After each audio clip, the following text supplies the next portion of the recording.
Mahal!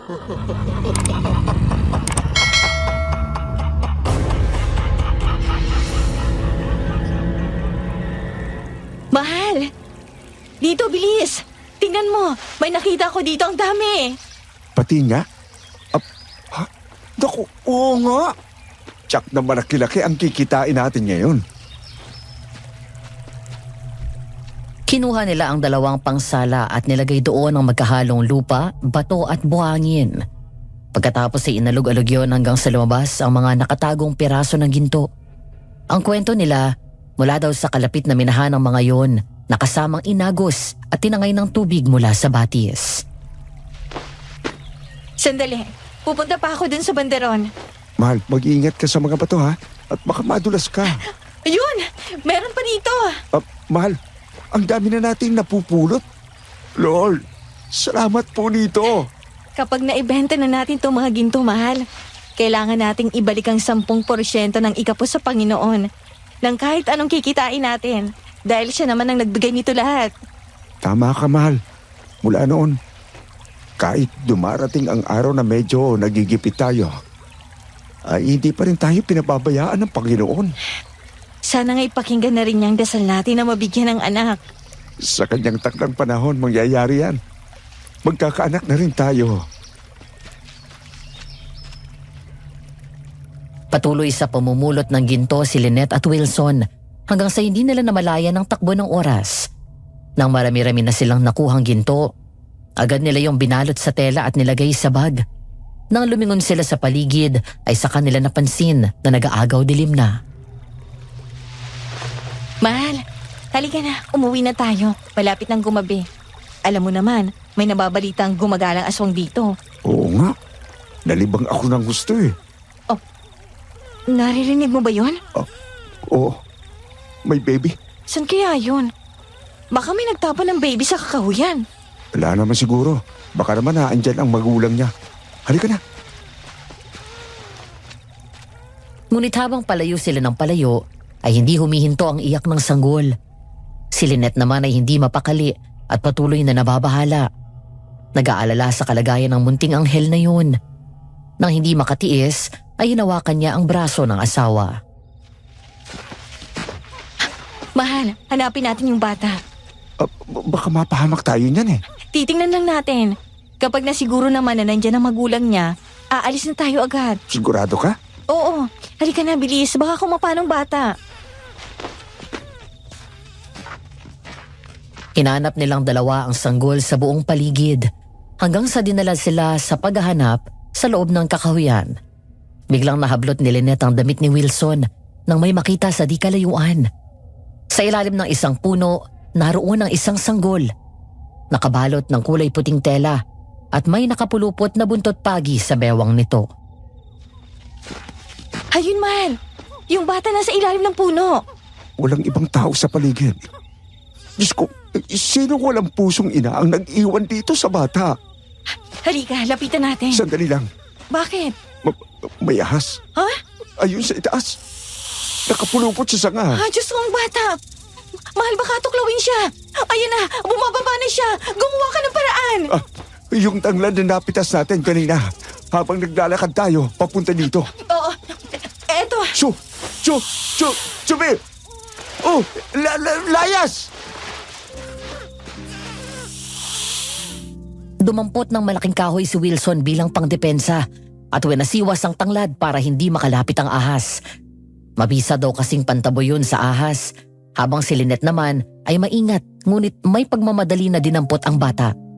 Matapos yun ay saka sila tumakbo palayo. Dalhin natin siya sa health center. Bilis na Nakailang beses kong inisip at pinagdasal kung tama ba ang gagawin ko. Nag-aalala ako dahil baka walang maniwala sa akin at pagtawanan lang ako. Pero sabi nga ng asawa ko, baka daw sa gawin ko ay maraming matutunan ng inyong tagapakinig sa aking kwento. Kaya naman bandang 10:02 ng gabi, sinimulan ko ang sulat na naglalaman ng mga karanasan ko na hindi pangkaraniwang nangyayari sa mga gaya ko. Dear Aswang Diaries and Madam Venus, itago niyo na lang ako sa pangalan na James. Ngayon ay 43 years old na. May asawa at 3 magaganda at gwapong anak. Ang pangalan ko, maging ang mga taong kasama sa kwentong ito at mga lugar na babanggitin ko ay sinadya kong ibahin para maproteksyonan ang kanilang pribadong buhay. Sa maniwala kayo't sa hindi, isa po akong pastor. Tama po kayo, pastor. Isang taong may malalim at personal na relasyon sa Diyos at minsan nang sinubok ang aking pananampalataya. Kaya ako napagdesisyonan na ibahagi sa inyo ito para ipakita kung paano kumilos ang Panginoon sa gitna ng laban ko sa puwersa ng kadiliman. Sisimulan ko ang kwento noong ako'y 17 years old pa lang. Sa panahon ng aking pagre-rebelde, matapos kong malaman na isa pala akong ampon. Nasaan ang anak ko? Nasaan? Ayun si James, mahal. James, anak! Ano ba? Nagmamadali sila lumapit nang makita ako at agad akong niyakap ni Mami. Naiirita na bahagya ko siyang tinulak palayo. 15 years old pa lang ako nang magsimula akong magrebelde matapos kong malaman na ampon ako. 17 years old ako nang mahuli ako ng mga pulis kasama si Manong Ted, ang leader ng gang na sinalihan ko matapos sumiklab ang gulo sa pagitan namin at ng kalaban naming grupo. Munti ko nang masaksak ang isa sa kalaban namin pero agad dumating ang mga pulis. Sinubukan naming tumakas pero na-corner kami ng mga ito. Anak, ano ba itong pinasok mo, ha? Ilang araw ka na namang hindi umuwi sa bahay tapos dito ka namin sa presinto padadatnan? Halos mamatay kami ng daddy mo sa pag-aalala sa iyo, anak. Excuse me po. Huwag niyo na pagalitan ng bata. Isa ka pa. Kilala na kita. Ikaw ang madalas kong nakikitang kausap at kasama ng anak ko. Leader ka ng mga gang na ang miyembro ay puro mga kabataan. Matanda ka na. Pero ikaw pang nang-iimpluwensya sa kanila? Anong klaseng utak ang meron ka? Mami, walang kasalanan si Manong Ted dito. Tumahimik ka! Tinutulungan ko lang ang bata. Tulong? Anong klaseng tulong? Sa halip na pangaralan mo para umuwi, tinuturuan mo pang makipagbasag ulo at magbisyo ang anak ko. Huwag ka nang lalapit sa anak ko. Dahil sa oras na subukan mo, ipakukulong kita! Matapos ayusin at areglohin nila Mami ang kaso ko, ay pinalaya na rin naman ako. Pagdating sa bahay, naabutan ko doon ang bunso kong kapatid na si Lexi. Ang malungkot nitong mukha ay biglang umaliwalas nang makita ako. Tumakbo siya sa akin palapit at tinalunan ako, kaya kinarga ko siya. Nandito na si Kuya. Kuya, hindi ka na aalis? Hindi na yan naalis. Di ba, kuya? Oh, hindi na. Yay! Anak, bumaba ka na muna dyan at mag-uusap lang kami ng kuya mo. James, sumunod ka sa amin ng daddy mo. Tahimik na sumunod ako nang pumasok sila sa kwarto. Sa halip na maupo ay diretso akong pumunta sa bintana at binuksan yon. Maya-maya ay napansin ko na may malaking ahas sa isang puno sa bakuran namin. Nakapulupot sa malaking sanga, pero nakalambitin ang ulo. Pakiramdam ko ay nakatingin sa akin ang ahas na yon, kaya tinawag ko si Mami. May ahas na naman dun sa puno. Saan? Ayun oh. Noon pa man ay sadyang lapitin ka na ng mga ahas, anak. Nung araw na nakuha ka namin sa gubat, dun sa dating bayan kung saan kami nakatira, may nakita rin kaming ahas sa puno kung saan ka namin natagpuan. Kilala niyo bang totoo mga magulang ko? Hindi, anak. Pasensya ka na. Mahirap lang kami noon at salat na salat sa bagay, pero mayaman kami sa pananampalataya sa Diyos. May malapit na minahan doon sa Batis at ang trabaho namin noon ay mamulot ng ginto na inaanod sa tubig. Nung araw na natagpuan ka namin, dinala ka namin sa health center. Nag-report kami sa barangay dahil baka may nagre-report doon na nawawala ng baby. Naghintay kami ng ilang araw hanggang sa lumipas ang ilang linggo at umabot ng buwan. Walang naghanap sa iyo. Noong mga panahon na yon, ay hirap na hirap magbuntis ang mami mo at nagdadasal kami na sana'y bigyan kami ng anak. At ikaw ang sagot ng Panginoon sa dasal namin. Siyang nagbigay sa iyo sa amin. Noong walang kumuha sa iyo, doon na kami nagdesisyon ng daddy mo na akuin ka na parang amin. Pinabinyagan ka namin at pinalaki na malapit at may takot sa Diyos. Kaya nga James ang pinangalan namin sa iyo. Dahil regalo ka ng Panginoon sa amin. Wala ba talagang naganap sa akin kahit noon? O nagpakilala na sila magulang ko? Wala anak. Hindi na ba nila ako mahal? Kaya iniwan na lang ako sa gubat. Anak, hindi. Hindi ibig sabihin na iniwan ka nila doon ay hindi ka na nila mahal. Hindi natin alam pareho kung anong dahilan. At hindi nakakahiyang pagiging ampon. Dahil ang ibig sabihin nun ay biyaya. Ikaw ang naging sagot ng Panginoon sa dasal namin. Isa kang napakagandang regalo sa amin ng langit. Ibig sabihin, may mga taong gusto ka na maging parte ng buhay nila. Ginusto namin na makasama ka. At ikaw, anak, ikaw ang nagsimula ng pamilya natin. Anak, hindi mo mahahanap ang solusyon sa problema kapag patuloy kang nagrebelde. Kapag pinagpatuloy mo ang mga bisyo mo, sinisira mo ang buhay mo. Ayaw namin na dumating ang panahon na huli na ang lahat at saka ka magsisisi sa mga maling desisyon mo sa buhay. Tamang sinabi ng daddy mo. Kaya nga pinalaki ka namin, kayo ng kapatid mo na busog sa atensyon at pagmamahal. Para hindi niyo maramdaman na may kulang kayo. Mami, Daddy, I'm sorry. Sorry po kung nagalit ako. Sorry po sa lahat ng ginawa ko. At sa mga problemang dinala ko. Mula ngayon, magbabago na po ako. Mahal na mahal ka namin, anak. Hindi ka man sa amin ang galing pero galing ka dito sa puso namin. Hindi pa huli ang lahat para sa'yo, anak. Bata ka pa. Maayos mo pang buhay mo. Nang yumakap sa akin ng mga magulang ko ay niyakap ko rin sila pabalik. At nang sandaling yon ay pinaalala sa akin ng Diyos ang magandang buhay na binigay sa akin ng mga magulang ko. Kahit kailan ay hindi sila nagkulang sa akin. Binusog nila ako, hindi lang sa pagmamahal at material na bagay. Tinuruan din nila akong manalig at magkaroon ng personal na relasyon sa Panginoon. Pastor James, nice preaching, bro. Thank you. Oo nga, kuya. Very empowering. Kumusta ang unang buwan ng married life mo? The best, pare. Kaya igihan mong panliligaw dito sa kapatid ko para sagutin ka na agad. Are, laman ng dasal ko gabi-gabi si Lexi. Ay, naku. Ako na naman ang nakikita nyo. Nga pala, bro. Nabalitaan mo na ba? Nasabit na naman ang troubles si Manong Ted. Oo, may nakapagbalita nga sa akin. Puntahan kaya natin. Sige, sabihan mo lang ako kung kailan. Ay, naku, kuya, wag na. Alam mo naman, ayaw na ayaw ni mami na kinakausap mo yon. Sige ka, magagalitin ka na naman nun. Lumipas ang mga taon, Madam Venus. Matapos ang huling gulo na kinasangkutan ko kasama ang dating grupo na sinamahan ko. Hindi na ako bumalik pa sa ganoon magulong mundo. Kusa akong lumayo at umiwas kay Manong Ted. Binuhos ko ang atensyon ko sa pag-aaral. Sumali ako ng mga iba't ibang activities sa church. Marami akong nakilala at naging kaibigan.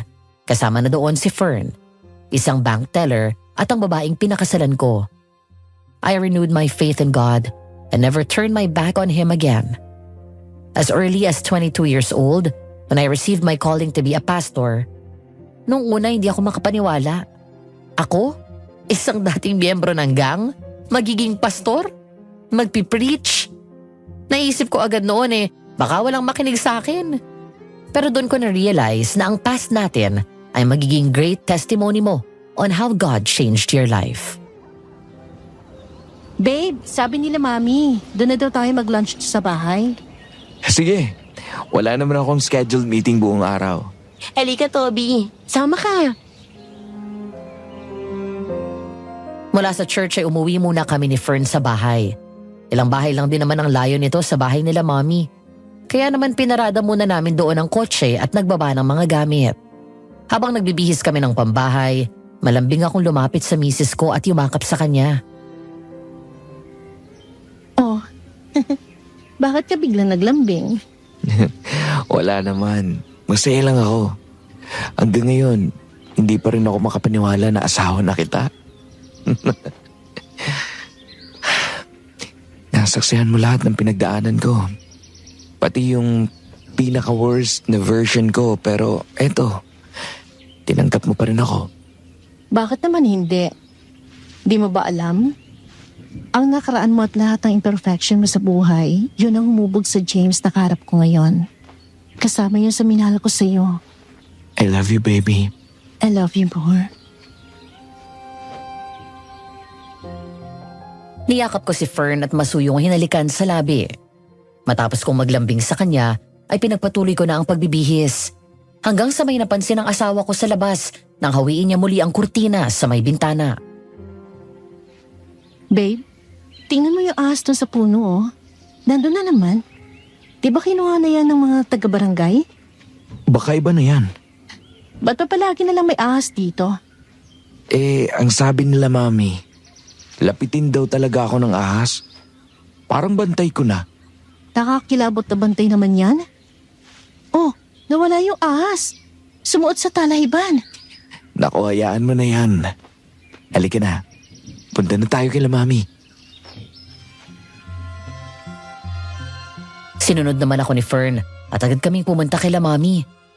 Pagdating sa loob ay sinalubong kami ng mabangong amoy ng bulalo at chili buttered garlic shrimp. Sakto naman na nagsisimulahan na rin silang kumain. O mga anak, kumain na kayo. Wow, ang sarap. Kumain ka ng kumain, Fern. Para lumakas ang katawan mo at hindi ka mahirapan kapag napuntis ka. Dito nga lang po kay James palagi na akong busog eh. Mami, ayan ka na naman ah. May halong pressure yung mga paganyan mo eh. Pagpasensyahan nyo na yung mami mo. At excited lang yan na magkapo. Parang siya, hindi. Siya nga pala anak. Ang ganda-ganda ng mensahe ng preaching mo. Thanks, Dad. Next Sunday, ikaw nang nakaschedule. Mami, pwede ba akong bumili ng soft drinks para mas masarap ang kain? Ako nang bibili. Agad akong lumabas ng bahay at tumawid lang sa katapat naming tindahan at bumili ng isang 1.5 na soft drinks. Habang naghihintay ng sukli, bigla akong napatingin sa bandang kanan ko at nakita ang isang babae na mukhang mas matanda lang ng konti kay Mami. Napakunot noo ako dahil titig na titig siya sa akin. Pinagmamasdan ko pa rin siya nang nakakatakot siyang umisi at naglakad dahan-dahan papasok sa masukal na halamanan, papasok sa gubat. Lalong nagsalubong ang dalawang kilay ko dahil mula sa likod ng makapal na halaman na yun ay lumabas ang isang malaking ahas sa halip na ang babae. Saan napunta yun? Babe, halika na. Anong tinitingnan mo dyan? Ha? Wala. Bukod sa pagiging full-time pastor, may mga pagkakataon na tumutulong ako sa negosyo ng pamilya ko. Gumagawa kami ng mga alahas na gawa sa mismong ginto at mga diamante. Gaya ng naikwento sa akin ng mga magulang ko, mula sa simpleng pamumulot ng mga ginto sa batis mula sa minahan, ay natutunan nila na gumawa ng mga alahas mula doon. Dati kasing gumagawa ng mga alahas si Daddy at ginamit nila ang kaalaman niya. Kalaunan ay lumaki ng lumaki ang negosyo namin. Pero kahit na yumaman sila, pinalaki nila kaming magkapatid na simple lang ang pamumuhay at may malalim na pananalig sa Diyos. Babe, hindi ka ba tapos dyan? Gabi na. Sandali. Tatapusin ko na lang to. Bukas ang pinto ng kwarto na ginawa kong home office at pumasok ang asawa ko. Naabutan niya akong tinitingnan ng kahon kung saan tinago ko ang mga koleksyon ko noon ng iba't ibang disenyo ng military knife. Nang maligaw ako ng landas noong 15 years old ako, si Manong Ted ang nagturo sa akin ng tamang paghawak at paggamit ng patalim. Kaya naman nangolekta ako. Ang mga allowance ko noon na binibigay sa akin ni Dad ay iniipon ko at binibili nito. Sa edad na 17 years old ay naging bihasa ako sa paghawak ng patalim at asintado na at kaya ko siyang paglaruan sa kamay ko nang hindi nasusugatan. Kaya mo pa rin? Oo naman. Kumuha ako ng isa at pinaglaruan ko yon sa isang kamay. Sabay hagis at tumama yon sa pinakasentro ng display cabinet namin. Natawa lang si Fern at naupo sa sofa. Maingat kong binilik sa lagayan ng patalim. Pagkatapos ay tinago ko na ulit ang kahon. Nang tumingin ako sa asawa ko, ay sinalubong ko siya ng ngiti nang mahuling pinagmamasdan ang kilos ko. Namimiss mo ang buhay mo before? Hindi Hindi ko namimiss ang ganong kagulong buhay. Akala ko namimiss mo kasi bigla mo nilabas yung collection mo. Iniisip ko lang kung ibebenta ko na ba sila. Actually, 75% na ako sigurado. Nasaan yung 25%? Hindi ko alam. Parang may pumipigil sa akin eh. Babe, ang tagal na natin pero kahit isang beses hindi mo kinikwento sa akin kung ano eksakto mga kalokohan na ginawa mo nun. Lagi kang umiiwas kapag yun ang topic. Ayoko lang kasing balikan yung iba. At worst yun, babe. Pero nakalipas na yun. More than 10 years na. Natatakot lang din ako na malaman. Dahil baka mabagong tingin mo sa akin. Trust me. Naupo ako sa sahig at pinatong ang baba ko sa hita niya. Naghintay si Fern na simulan ko ang kwento. Puno ng antisipasyon ang mga tingin niya sa akin. Kung meron man isang bagay na hindi ako komportableng ikwento sa lahat, yun ay ang mga kalokohan ko noon, lalo na sa mga babae. Okay. Nung mapunta ako kay Manong Ted, bukod sa tinuruan niya ako makipaglaban at tumawak ng mga patalim, nalulong din ako sa bisyo, sigarilyo, alak at pinagbabawal na gamot. Sa murang edad, na-expose din ako sa pagkikipagtalik. Iba't ibang babae, 2 beses sa isang linggo. Minsan araw-araw pa. At alam lahat yun nila, Mami? Sinabi ko, pagkatapos nila akong sunduin sa presinto, noong huling beses akong mahuli ng mga pulis. Saan mo nakakilala ang mga babaeng yon? Yung iba kaibigan ng tropa, yung iba sa inuman, yung iba naman girlfriend ng tropa ko na sinunod ko. Pero madalas yung babae mismong nagpapapansin sa akin. Kaya ayun, kapag alam kong gusto ko, kinukuha ko. So paano yun? Araw-araw ka umuwi sa inyo? Uuwi ako kapag matino ako. Kapag high ako, nakikitulog ako kay Manong Ted. Lahat yun ginawa ko dahil lang nalaman ko na hindi sila ang totoong mga magulang ko. Noon kasi kapag sinabing ampon, hindi maganda ang tingin ko sa salitang yun. Hanggang sa pinaliwanag sa akin ang gusto ni Mami, natauhan ako. Mula noon, tumiwalag na ako sa grupo. Kami ni Toby. No wonder ayaw na ayaw ni Mami lumalapit ka dun sa Manong Ted na yon. Hindi maganda ang impluensya niya sa iyo, babe. Proud na proud ako sa iyo. Kung babalikan ko mga ginawa mo noon at ngayon, nakikita ko kung paano ka ginagamit ng Panginoon para ipahayag ang mga salita niya. Nakaka-amaze kung paano kanya binago. At binigay ka niya sa akin. Isang babaeng bukod sa napakaganda, Che, bolero. sexy pa. Tapos mabait, sweet, masarap magluto, matalino, at higit sa lahat, may takot sa Diyos. Isa ka sa masasabi kong grace ni God sa akin. Something that I don't deserve, pero binigay sa akin. Grace of God. Sobrang ganda ng salitang yon. Nung pinadala ng Ama ang kanyang anak dito sa lupa para tubusin ang kasalanan natin, kahit hindi natin deserve, namatay siya para sa atin. Yun ang ultimate grace of God. Tama, babe. Napakapalad natin. Napakapalad ko sa'yo. Kaya sobrang mahal na mahal kita. Ako rin. Sobrang mahal kita. Ngayon yung tungkol sa collection, gawin mo ko anong sa tingin mong tama, susuportahan kita. Thank you, baby. Halika na, matulog na tayo. Ano yun? Bakit? May babae sa bintana, babe. Nakatingin sa atin. Nakakatakot ang itsura niya. Ano? Saan? Ayun, doon! Ayun, babe, sa halamanan! Bigla akong lumingon at nakita ko ang isang nakakatakot na itsura ng matandang babae. Bilog na bilog at kulay puti ang kanyang mga mata. Kung hindi ako nagkakamali ng tingin, mula liig niya pababa, parang katulad sa balat ng ahas. Ang buhok niya ay parang bruha na buhaghag na hanggang balikat. Ang kanyang ngipin ay matatalas na parang pangil. At higit sa lahat ay mahaba din ang dila nito. Nagmamadali akong tumayo at kinuha ang isa sa koleksyon kong patalim. Pagkatapos ay tumakbo ako palabas na nagmamadaling umalis ang babaeng yun. Hoy! Bumalik ka dito!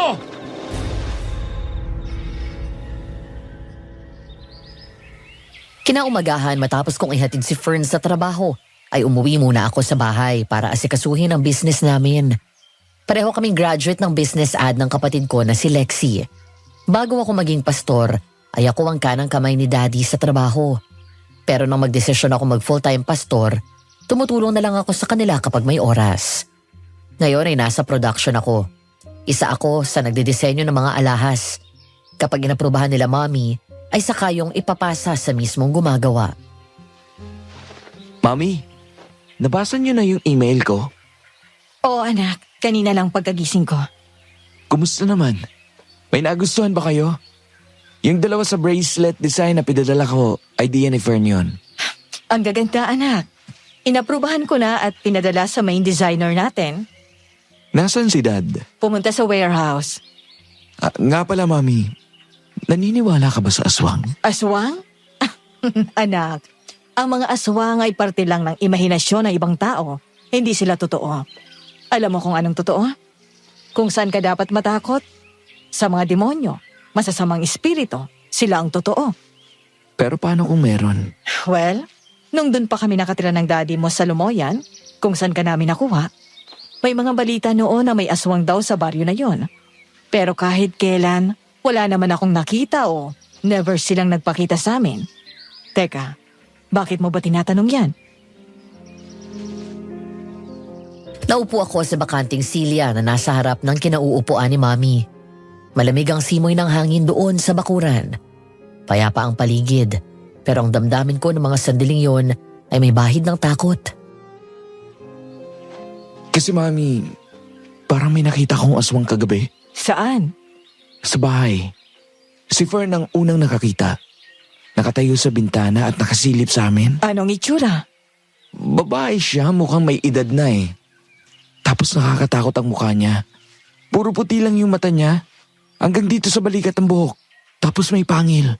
Yung balat niya sa leeg pababa ay parang may kaliskis gaya sa ahas. Anak, baka naman inaantok ka na kagabi kaya namamalik mata ka. Hindi, Ma. Sigurado ako. Si Fern niya ang una nakakita eh. Sumigaw pa nga siya sa takot eh. Sino kaya yon? Mami, di ba lapitin ako ng ahas? Paano kung hindi ordinaryong ahas yon? Paano kung aswang pala yon na nakabantay sa akin? Ay nako, ikaw talagang bata ka. Kung ano-anong pinagsasasabi mo. Joke lang. Hanggang sa natigilan ako nang lumingon ako sa may puno at nakita na naman ang ahas. Unti-unting nawala ang ngiti ko nang mapatitig doon. Hindi ko namalayan na tumayo na pala ako at lumapit sa puno kung saan naroon ang ahas at nakapulupot. Hanggang sa narinig ko ang kanyang tunog kasabay ng mabilis na paglabas ng makamandag nitong dila. Unti-unting gumapang pababa ang kalahati ng katawan nito habang nakapulupot pa rin ang kalahati sa sanga at lumapit sa akin. Hindi ko maipaliwanag kung bakit hindi ako nakakaramdam ng takot sa kanila. Bakit ka pa palaging nandito? James anak, lumayo ka dyan. Doon ako natauhan. Eksaktong tutuklawin na ako ng ahas nang bigla akong mahila ni Mami palayo. Mabilis na umatras ang ahas pagkatapos ay gumapang pababa ng puno at sumuot sa rehas ng gate palabas. Sa gitna ng masukal na talahiban ay bigla itong nawala. Nasaktan ka ba anak? Hindi naman po. Huwag mo nang uulitin yon ha. Huwag ka nang lalapit sa ahas. Opo. Hari ka na dito, lumayo ka na dyan. Sa lalong madaling panahon, ipagagawa ko yung gate natin. Palalagyan ko ng chicken wires at patataasan ko yung fence para hindi na makapasok yan. Baka mamaya makalusot yan at makapasok pa sa bahay. Alis na rin ako, Mami. Pupunta pa ako sa opisina sa church. Inaayos namin yung darating na outreach program eh. O sige, mag-iingat ka ha. Hindi ko alam kung paano ako napunta sa gubat na yon. Basta namalayan ko na lang ang sarili ko na naglalakad doon. Papasok sa madilim na lugar na yon. Hindi ko alam kung saan ang tungo ko. Ang naririnig ko sa buong paligid ay mga huni at tunog ng iba't ibang hayop. Parang may hinahanap ako na hindi ko maintindihan. Hanggang sa huminto ako nang makita ang isang ahas na nakaharang sa gitna ng daan. Ikaw ang ahas na palagi kong nakikita sa bakuran namin? Hindi lang ako basta ahas, James. Dahil ako nagsilbing bantay mo. Ha? Nagsasalita ka? Napaatras ako nang ang ahas ay unti-unting naging isang may edad na babae. Nanlaki ang mga mata ko nang makilala ko siya. Siya ang lagi kong nakikita na nakatingin sa akin at nasa labas ng bahay. Hanggang ang babae ay naging aswang na kamukha ng nakita namin ni Fern. Bigla akong umatras nang magsimula siyang humakbang palapit sa akin. Sino ka ba? Anong kailangan mo sa akin? Ako ang totoong nanay mo, James. Panahon na para bumalik ka sa akin. Naghihintay na ang bunga natin sa pagbabalik mo. Nanay? Hindi. Nagsisinungaling ka. Totoo ang sinasabi ko.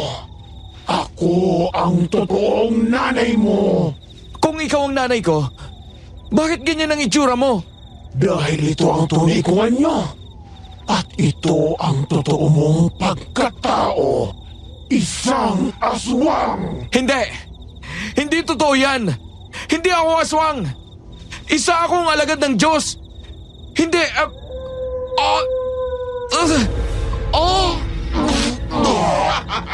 Ano nangyari sa akin? Ganyan mga Ita mo ang anyo! Hindi! Ayoko! Hindi ako aswang! Kailanman ay hindi mo matatakasan ang katotohanan! Panginoon! Tulungan niyo po ako! Mahimik ka! Hindi ka dapat sumasamba sa Diyos na sinasabi mo! Mga kampon tayo ng kadiliman! Wala kang ibang sasambahin kundi si Lucifer! Hindi! Mami! Dad! Sige anak, ngayon ang araw ng pagbabalik mo sa ating lahi! Babe! Babe, gising! James, gumising ka! Babes! Babe!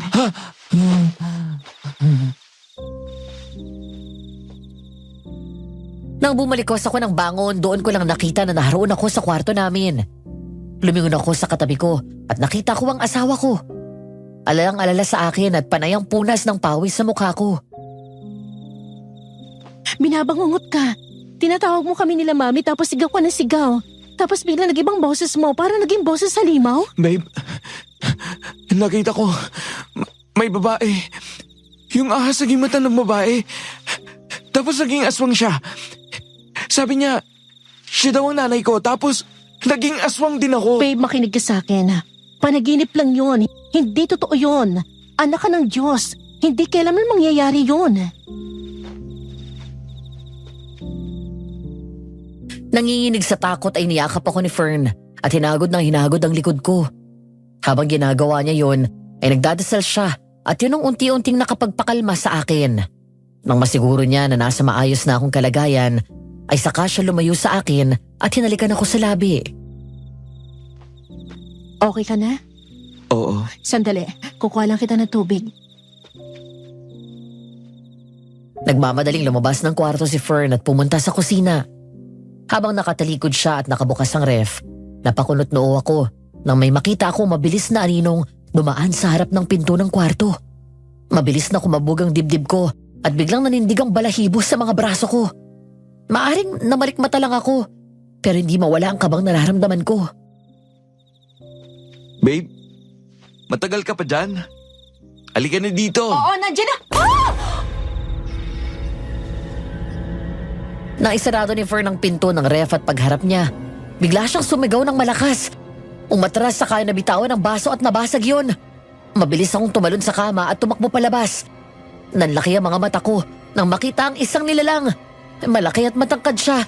Hindi ko makita ang kanyang mukha dahil nakatalikod siya mula sa akin.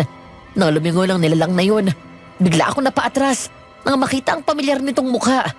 Katulad ng mukha ng aswang na nakita namin ni Fern at ang aswang sa panaginip ko. Fern! Sa halip na magpadala sa takot, ay tumakbo ako agad sa asawa ko at hinarangan siya. Sabay bunot ng kutsilyo. Humakbang kami paatras nang unti-unti siyang lumapit sa amin. Tinutok ko sa kanya ang patalim habang nakikipagtitigan ako. Hindi ko alam kung lalaki ba siya o babae. Pero kung pagbabasihan ko ang pangangatawan niya, mukha itong lalaki dahil sa laki at lapad ng kanyang figura. Anong kailangan mo sa akin?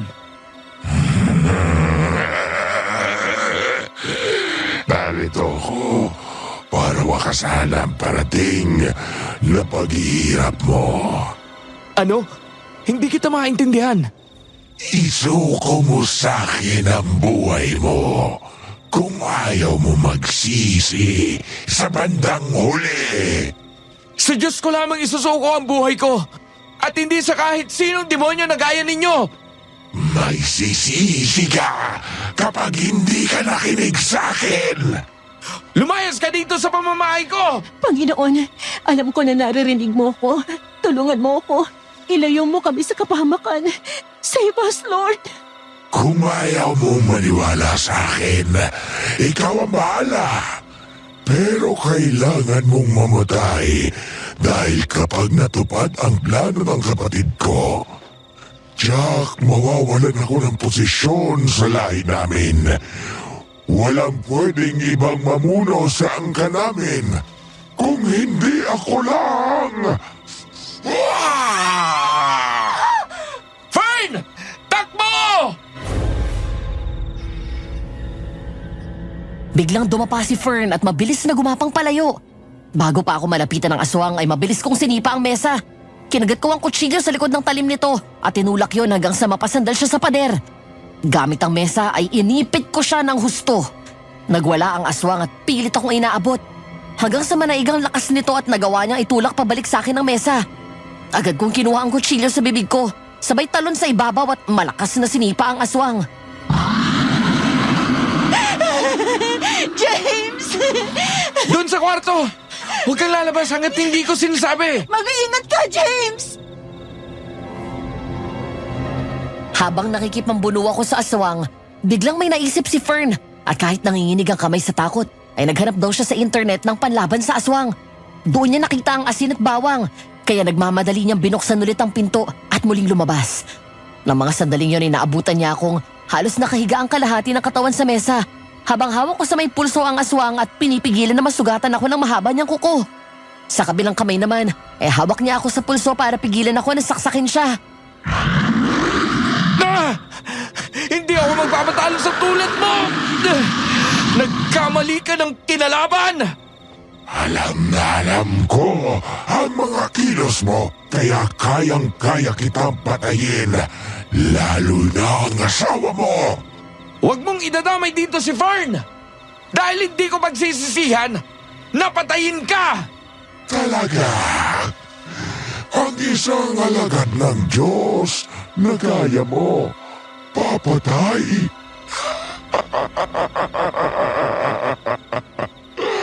Oo nga pala, dati kang masamang damo.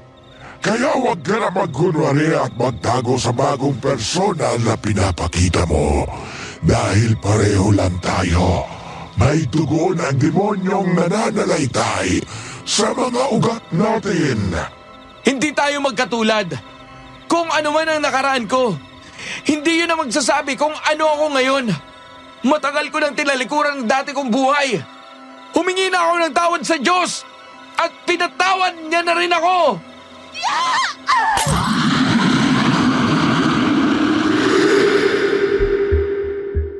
Nagulat na lang ako nang biglang sumulpot sa likod ng aswang si Fern at malakas na pinukpok ang ulo nito ng malaking vase na display namin sa sala. Dahil doon, nawala sa akin ang atensyon ng aswang. Mabilis na gumapang si Fern papunta sa ilalim ng mesa hanggang sa makatawid siya sa kabila. Pagkatapos ay kinuha niya ang isang garapon ng asin at narinig ko na lang na nagsimulang magdasal ulit si Fern habang binabato ng asin ng aswang. Lord, save us! Iligtas mo po kami ng asawa ko laban sa kampo ng kasamaan na to! Tama na. Nabibigyan ako! Una mga puluto ng anghel sa langit! Lipulin niyo ang kasamaan at ibalik sina sa pianong kinagbibilangan nila! Ayas! Lumanas ka dito! Lord, help me. Bigyan mo ako ng lakas. Dahil sa kakabato ni Fern, bagyang nanghina ang aswang. Para siyang napapaso sa tuwing dumidikit sa balat niya ang asin. Sinamantala ko yon at tinuhod ko ng malakas ang aswang. Pagkatapos ay tinulak ko siya palayo, sabay saksak sa balikat nito. Hindi pa tayo tapos. Babalikan kita. Mabilis na tumakbo ang aswang palabas, na dumaan pala sa pinto sa likod bahay at sinira ang lock. Pero bago pa man din siya makalabas, ay bigla kong binato ang kutsilyo sa aswang at tumusok ito sa likod niya, eksakto sa gitna. Babe! Babe! Ayos ka lang? Agad kong tinulak ang mesa palayo at tumakbo sa akin si Fern at mahigpit na yumakap. Lalo siyang nagalala nang makita din niya ang mga galos sa braso ko dahil sa daplis na pagtama ng kuko ng aswang. May sugat ka! Ayos lang ako, babe. Ikaw, ayos ka lang. Oo, Di ba sabi ko sa'yo huwag kang lalabas? Bakit ka sumugod ng ganun? natakot ako na baka may mangyari masama sa iyo. Naghanap ako ng panlaban sa aswang. Sabi sa nabasa ko, asin daw at bawang. Ay, iyoko naman manood lang habang ikaw nakikipaglaban. Salamat sa tulong mo, babe. Huwag ka na matakot. Wala na yung aswang.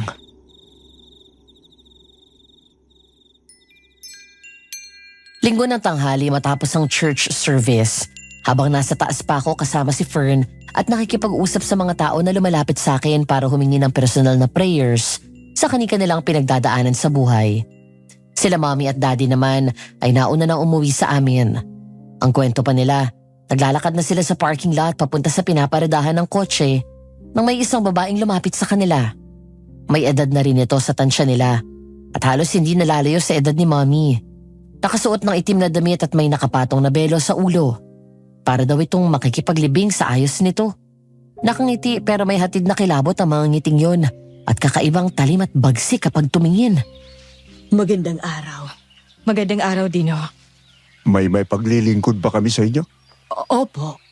Gusto ko po sana kayo makausap kung hindi makakaabala. Hindi naman ho. Ano po bang pangalan niyo? Marcia Pilapil po. Okay, Aling Marcia. Ano ho bang kailangan ninyo? Narito ako para bawiin sa inyo ang anak ko. Ano? Anak, anong pinagsasasabi niyo? Alam kong alam niyo ang ibig kong sabihin. 28 taon na ang nakalilipas sa bayan ng Lumoyon. Sa kakahuyan malapit sa Batis kung saan namumulot ng ginto ang mga tao. May nakita kayong bata na may nakapulubot na buntot pagi. Bigla daw umikot ang paningin ni mommy nang marinig yon. Mabuti na lang at agad siyang nasalon ni daddy at naalalayan. Mainit ang panahon dahil tanghaling tapat pero nanlamig daw ang kanyang pakiramdam. Samantala si daddy naman ay hindi nagpatinag at nakuha pang ngumiti sa babae. Mawalang galang na po, pero hindi niyo po anak ang anak namin. Hindi. Anak ko siya. Ako ang nagluwal sa kanya. Wala kang anak sa amin. Ang pangalan niyong anak. Sa akin siya. Tinakas lang siya ng walang hiyang albularyo na yon. Siya ang naglagay ng buntot pagi sa sanggol para hindi ako makalapit. Sa'yo? Kung ganon, bakit hindi mo siya hinanap? Naghintay kami pero walang dumating sa barangay para kunin siya. O kaya nag-report na may nawawalang anak. Hinanap ko siya pero hindi ko kayo natagpuan sa Lumoyan. Pero nang may nakapagturo sa akin kung saan kayo nakatira, nakita ko na mas gaganda ang buhay niya sa iyo. Kinayaan ko na lumaki siya ng maayos at nangako ako sa sarili ko na babawiin ko siya sa inyo. Kahit anong sabihin mo, anak ko pa rin siya. Akin siya. Hindi isang laruan ang anak ko na pwede mo na lang kunin kung kailan mo gusto. Niluwal mo lang siya. Pero ako ang nagpakananay sa kanya. Ako ang napuya tuwing nagigising siya sa madaling araw. Ako ang nagluluto ng paborito niyang pagkain. Akong nakikipaglaro sa kanya. Ako ang gumabay sa kanya. At akong nasa tabi niya sa tuwing nagkakasakit siya. Kami ng asawa ko ang gumawa ng responsibilidad na dapat ikaw ang gumawa. At ikaw, nasan ka noong mga panahon na yon? Hindi ko siya pinabayaan. Hinanap ko siya. Nang makita ko kayo, buong buhay niya ay lagi ako nakasunod sa kanya. Sinusubaybayan. Mawalang galang na, Marcia. Kung talaga nakasubaybay ka sa paglaki niya, bakit hindi ka man lang nagpakita sa kanya kahit isang beses? Dahil ano? Dahil duwag ka. Natakot ka na baka magalit siya sa'yo, hindi ba? Natatakot ka na masumpatan? Hindi niyo kilalang batang yon. Wala kayong alam sa pinanggalingan niya. Wala kayong alam sa totoong pagkatao niya. Wala akong pakialam sa mga sinasabi mo. Dahil iisa lang ang alam kong pinanggalingan niya.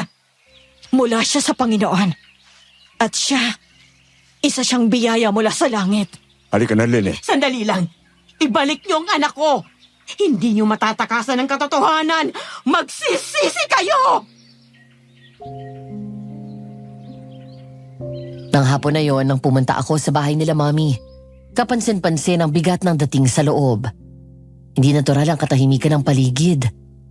Kapag ganon, 5:00 pasado ng hapon, karaniwan ang matatagpuan si Mami sa kusina at naghahanda ng ulam para sa hapunan. Ngayon ay ang kasambahay ang naroon at nagluluto, habang si Lexie naman ay nakaupo sa sofa at may ginagawa sa harap ng laptop. Uy, Lex! Sila Daddy. Si Daddy, umalis.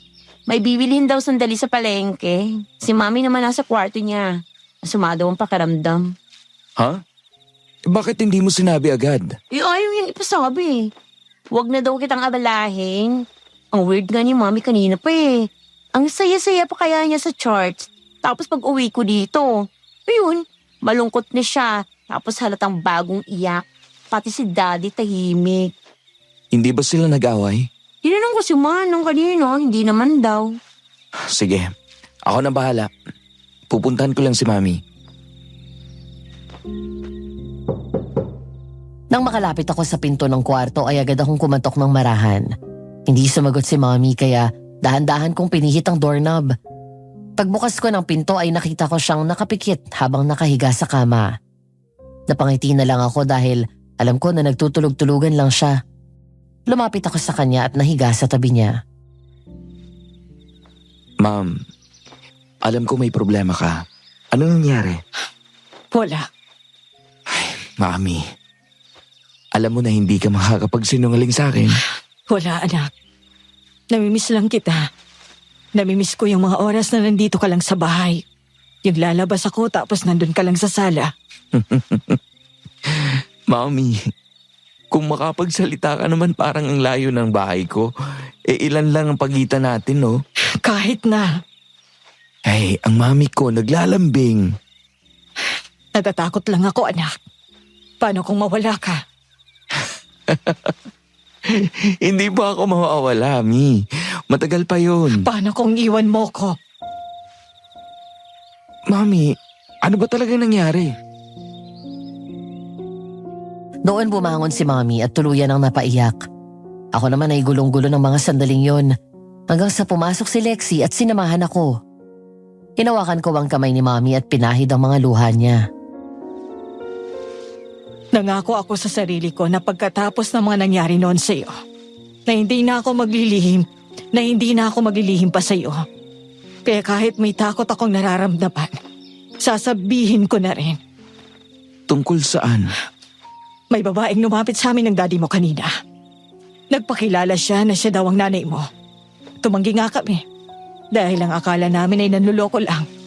Pero binanggit niya ang bayan at eksaktong lugar kung saan ka namin nakuha noon. Ang nanay ko. Anong sabi sa inyo, Mi? Binabawi ka sa amin, anak. Kukunin ka na daw niya. Teka lang. Bakit niya kukunin si Kuya? Baka naman pera lang ang kailangan niya, Mi. Kaya ako umiiyak dahil doon. Natatakot ka na sumama ako sa kanya? Oo. Mami, Hindi ako interesadong malaman o makilala siya. Pero sige, sabihin na natin makikilala ko siya. Pero hanggang doon na lang yun. Mami, 28 na ako. Nasa legal na edad na at may asawa na. May karapatan na ako magdesisyon sa buhay ko. At para sa akin, ikaw, si Dad at si Lexi, kayo lang ang pamilya ko. Anak, wag kang sasama sa kanya, please. Hindi. Ako pa rin ang panganay mo, okay? Niluwalang niya ako sa mundo. Para sa akin, yun lang ang papel niya sa buhay ko. Pero kayo lang ni Dad ang nag-iisang mga magulang ko. Wala nang iba. Huwag ka na malungkot.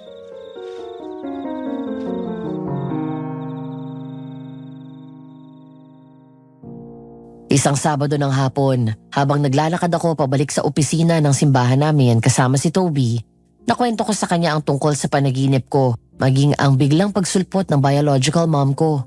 Aaminin ko, Madam Venus, wala nang sabihin yun ni Mommy sa akin na may kung anong takot akong naramdaman dahil na rin sa panaginip ko. Hindi lang kasi iisang beses kong napanaginipan ang iisang senaryo mula sa gabing yun. Bro, okay ka lang ba? Napapansin kita kanina pa. Palaging malalim ang iniisip mo eh. Ewan, siguro. Hindi ko alam. Ang gulo ng isip ko. Share mo lang. Baka gumaan kahit pa paano ang nararamdaman mo. Nanaginip ako, Toby. Naging aswang daw ako. Ito naman akala mo kung gaano kaseryoso ang sasabihin mo. Bro, panaginip lang yun. Tsaka hindi naman totoo yan. Hindi, Toby. Totoo sila. Dahil pinasok ng aswang mismo ang bahay namin. Nakalaban ko siya, kami ni Fern.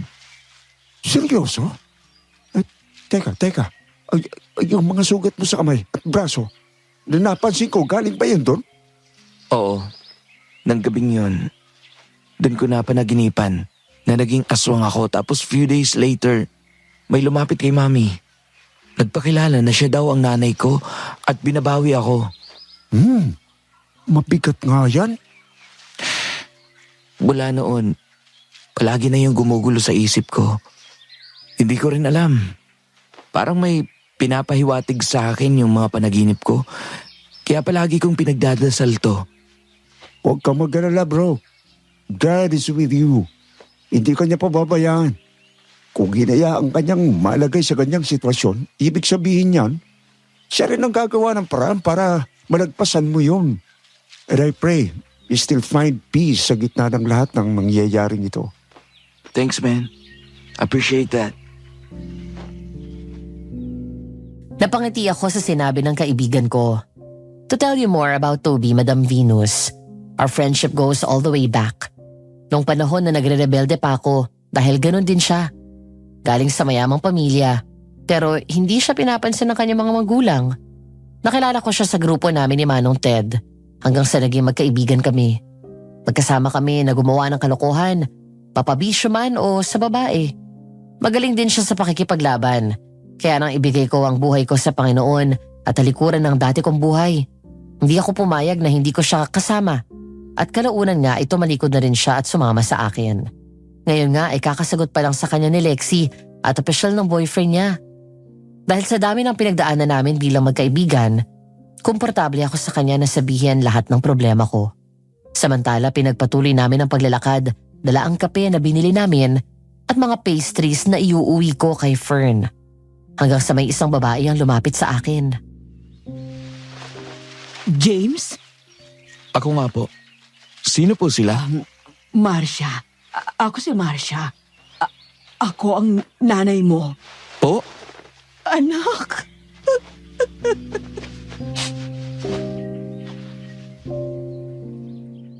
Nagulat ako nang yakapin niya ako bigla. Kilabot sa halip na tuwa at pananabik ang naramdaman ko. Takot sa halip na pangungulila. Pagkatapos ay marahan kong tinulak palayo sa akin ang babae. Wala akong maramdaman sa kanya na lokso ng dugo. Ilang sandali pa kumunot ang noo ko nang maalala ang mukha niya. Siya rin ang palagi kong nakikita sa harap ng bahay at nakatingin sa akin. Siya rin ang babae sa panaginip ko na naging aswang at nagsabi na isa daw akong aswang. Sa takot ko ay bigla akong umatras palayo sa kanya. Pasensya na po, Manang. Hindi ko po kayo gustong bastusin pero mas makakabuti na umalis na kayo. Sige po, Anak, sandali lang. please. Umalis na kayo. Nandito na ang nanay, anak. Umuwi na tayo. Kailangan ka ng pamilya natin. Nang hawakan ako sa braso ni Marcia at hinila, doon na rin humulagpos ang pinipigil kong emosyon. Bigla akong binawi ang braso ko at galit na humarap sa kanya. Aaminin ko, Madam Venus, napuno ako ng galit na mga sandaling yon. Hinanakit sa babaeng dapat ay kumalinga sa akin. Ano? Ganun na lang kadali yun? Iiwan niyo ako sa guba tapos basta kayo magpapakita sa akin na parang wala lang. At sasabihin niyo sa akin na umuwi. Ayos lang ho ba kayo? Anak, ako to. Ang nanay mo. Mawalang galang na. Pero hindi ko kayo kilala. Ibang tao kayo para sa akin. Dahil isa lang ang nanay ko. At ang pangalan niya ay Lynette. At anong karapatan mo na bigla ka na lang sumulpot sa buhay namin para manggulo? Pagkatapos mo akong pabayaan? Anak, hindi totoo yan. Bakit niyo ako iniwan? Bakit niyo ako pinamigay? Ninakaw ka lang sa akin. Hinanap kita at ang makita kita ay palagi na ako nakabantay sa iyo. Kung ganon, bakit kahit kailan ay hindi kayo nagpakita kay mami at daddy? Dahil, kasi, Wala ka may sagot. Kung ganon, umalis ka na. At huwag mo na kaming guguluhin. Ang mami at daddy ko, sila lang ang kikilalanin kong mga magulang at wala nang iba. kailangan mong sumama sa akin. Mali ang paniniwalang itinuro sa iyo ng mga sinasabi mong mga magulang. Taliwa sa paniniwala ng pamilya natin. Anak, malapit ng pagsasanib ng buwan at araw. At sa gabing yun, magiging kabilang ka na namin. Ano? Wala akong maintindihan sa sinasabi ninyo. At kahit kailan, hindi mali ang maniwala at manampalataya sa Diyos. Wala akong pakialam sa paniniwalang sinasabi ninyo. Alam niyo kung anong gusto ko? Ang lumayo kayo at huwag nang magpakita sa akin kahit kailan. Anak, sandali lang. Anak. Alam niyong masakit sa lahat? Sa dami ng sinabi niyo sa akin, wala akong narinig kahit isang beses na humingi kayo ng tawad. At kumawiin niyo ako sa mga taong nagpakahirap at nagsakripisyo ng buong buhay nila, mabigyan lang ako ng maayos sa buhay. Ay para lang akong laruan na pinagkatiwala ninyo. Pasensya na ho. Pero hindi ko na kayo gustong makita pa. James, sandali lang, anak. Anak ko.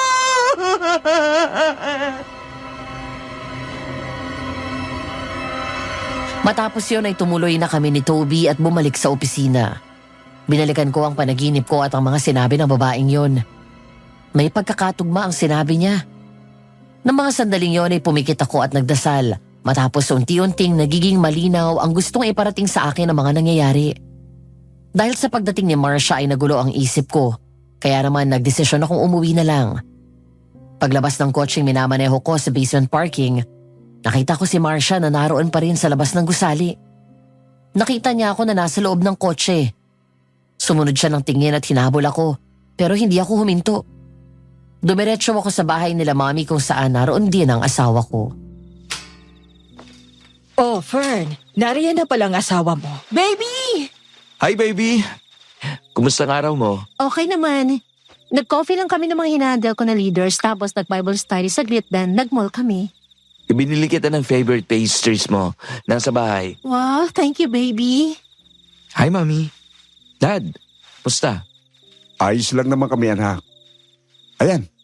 At may bago tayong labas na mga disenyo ng alahas. Pinapipili ko nga si Fern at si Lexi. Ikaw, kumuha ka na. Ayan. At may panglalaki. Wow, ang ganda ah. Anak, yan ay isa sa dinisenyo mo. Talaga? Ang ganda sa personal. Thanks, Dad. Siya nga pala. May isasabihin ako sa inyo. Nilapitan ako ng Marcia. Ano? Anong sabi niya? Pinipilit niya akong sumama sa kanya. May mga sinabi siya na hindi ko maintindihan eh. Pero nagkainitan ng konti. Uminit ang ulo ko. Kaya nagkasumbatan. Talagang nanggugulo siya. Mami, wala ba talaga kayong alam sa background ng pamilyang pinanggalingan ko? Anak, wala talaga. Bago ka namin kinupkop, ilang buwan ding naghanap ang mga taga-barangay sa kanila. Pero wala silang nahanap. Ni walang lumapit sa barangay na naghahanap ng sanggol na nawawala. Bakit mo na itanong? Ano ba ang sinabi sa'yo ng babaeng yun? Parang magiging isa daw ako sa kanila pagdating ng pagsasanib ng buwan at araw. Ewan, magulo. Eclipse? Oo nga, may mangyayaring eclipse. Nabasa ko yung kanina lang eh. Sakto sa mismong unang araw ng full moon. Ano ba yan? Nilabutan naman ako. Kung ano-ano ng kalokohan ang nilalagay niya sa isip mo, wag na wag ka nang lalapit doon, anak. Hindi rin tayo sigurado kung siya nga talagang nanay mo. Naisip ko rin na baka mamaya, nagkataon na hindi namin alam ng daddy mo. Naroon lang din siya sa lugar nung dinampot ka namin. Naguguluhan ako, Mami. Yung panaginip ko, kwento ba sa uniform? Oo, anak. Bakit hindi mo sinabi agad sa amin na pinasok kayo ng aswang? Ayoko lang din ho kayong mag-alala. Pagkatapos nun, Dad, palagi niya nang napapanaginipan yung iisang senaryo na yon. Anak, hindi mo dapat isipin ang gusto yon. Panaginip lang yon. Ibang discernment ko, Mi. Dahil yung Marcia na yon, siya rin yung babae na nakita ko sa panaginip ko na naging aswang. Tinawag din niya akong anak doon. At sinabi niya na galing daw ako sa lahi ng aswang. Ngayon eto siya at... Daddy! May malaking ahas na sa bintana! Papasok dito! Mula sa dining table kung saan kami nakapwesto, bigla kaming napatayo sa gulat. Tumakbo kami palapit kay Lexi at humarang kami ni Dad sa mga kababaihan. Naroon nga sa bintana ang isang malaking sawa at ang kalahati ng katawan nito ay nakapasok na sa loob. Nang umangat ang ulo ng ahas ay parang direkta itong nakatingin sa akin. Bigla akong naalala ang panaginip ko at ang mga mata ng aswang na sumalakay sa aming mag-asawa at ang aswang sa panaginip ko. Pareho sila ng mata. Mata ng isang ahas. Manang, kumuha ka ng sako. Bilis! Sandali, Dad. Huwag sa ako. Pakiramdam ko, hindi yan pangkaraniwan na ahas. Oo nga, pareho tayo nang nasa isip. Lexi, kumuha ka ng asin, bilis! Sige, ate! Mabilis na tumakbo sa kusina si Lexi at nagdala ng isang garapon ng asin. Agad niyang inabot sa akin yon at pagkatapos ay binato ko yun sa ahas. Bigla kaming umatras nang magwala ang ahas na parang napaso ito nang dumikit ang asin sa kanyang balat. Kasunod nito ay may narinig na lang kaming nakakatakot na sigaw at katunog ng angil ng aswang na sumalakay sa amin. Hala, kuya! Sino yung sumigaw? Hindi yan ahas! Aswang yan! Aswang? Kumuha ka ng kutsilyo, bilis! Oo! Fern, ilayo mo sila, Mami, dito. Doon kayo sa kwarto. Anak, mag-iingat ka! Babe! Yung kutsilyo! Mami! Daddy! Dito na tayo! Kinanda ko ang sarili ko sakaling magpalit ito ng anyo at maging aswang. Pero dahil sa tuloy-tuloy kong pagbabato ng asin, ay nagmamadali itong gumapang palabas. Nang sundan ko ng tingin ng ahas, ay nakita kong sumuot ito sa makapal na halaman at gumapang paakyat ng pader at tuluyan lumabas. Maya-maya lang, nagsulubong ang mga kilay ko at nagkatinginan kami ni Fern nang mula sa mga matataas na talahib na katabi lang ng bahay namin, lumabas si Marcia at direktang tumingin sa amin. Babe! Paano siya napunta doon? Hindi ko rin alam. Siya yung babaeng nagpakilala na nanay ko. Ano?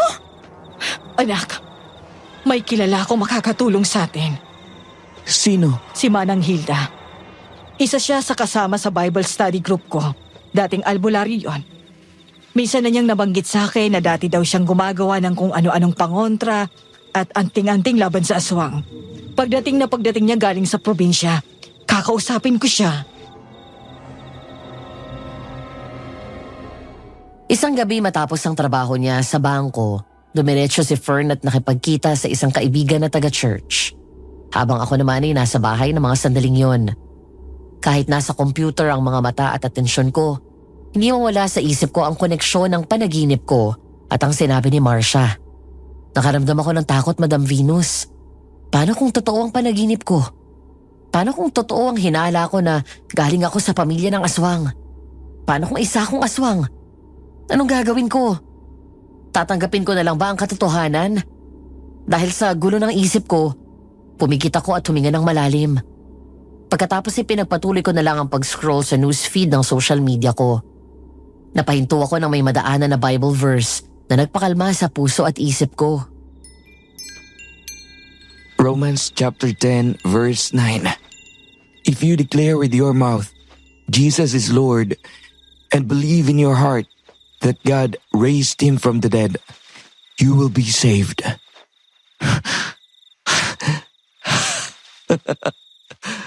Right.